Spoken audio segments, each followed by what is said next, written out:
प्रकार तुलसी मध्यरु आपण माने जानिले धला तुलसी बा राम तुलसी बा श्वेत तुलसी, कला तुलसी, कृष्ण तुलसी बा श्याम तुलसी, ता सहित कर्पूर तुलसी, दयणा तुलसी एवं मरुआ यह आपण माने पूजा कार्य लगे पारे। ता सहित दुर्लभा को लगे पारे, मात्र बण तुलसी को पूजा कार्य लगे ना बा ठाकुर को नारायण को देवे ना। तेबे यह मध्य प्रकार भेद रही। आपण मैंने जिते प्रभु श्री नारायण शालग्राम बा नारायण को पूजा कर महाप्रभु श्री जगन्नाथ को पूजा कर बेश श्रृंगार निमित्त ए समस्त प्रकार तुलसी को आपण मैंने व्यवहार करें। जितेबाला आपण मैंने तुलसीर माला दौरान तुलसीर माला दे श्रृंगार कारण से अत्यंत श्रृंगार प्रिय।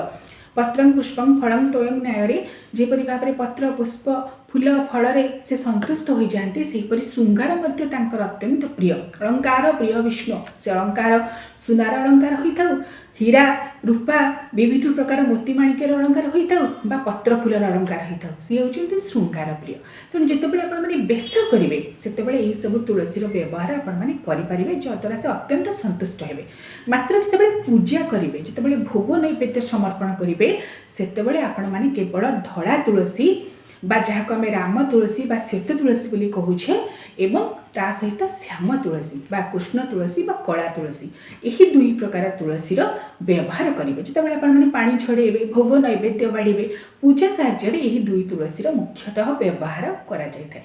कारण यही दुई तुलसी को ही आम तुलसी चौरारे स्थापन करी पूजा करें सदा सर्वदा वर्ष सारा आमर तुलसी चौरारे यही दुई प्रकार तुलसी ही रही था। किछि लोक धला तुलसी लगे था, किछि लोक कला तुलसी बा कृष्ण तुलसी लगे था। अन्य जो तुलसी गुड़िक मुझे कहली दुर्लभा दयणा मरुआ ये गुड़ी को आपण मैंने माल आकार प्रभु को निवेदन करें बा पत्र एवं ता सहित किछि तार डेम्फ थिबो सही आकार आपण मैंने प्रभु को निवेदन करें तांकर बेश श्रृंगार करें। भोगवान नैवेद्य बेले एगुड़िक पानी छड़ेबे नहीं। ता सहित दर्शक बंधु आसतु जाने आउ केउ तुलसी पूजा योग्य नुहे। आपण मैंने जानिले पण तुलसी को केबे भी नारायण को पूजा लगे ना। पूर्व वीडियो में आपण मानक कही मासर जो 7टी दिन अमावास्या पूर्णिमा संक्रांति गुरुवार रविवार एकादशी द्वादशी यही 7 दिन मानक तुलसी तोड़वा निषेध।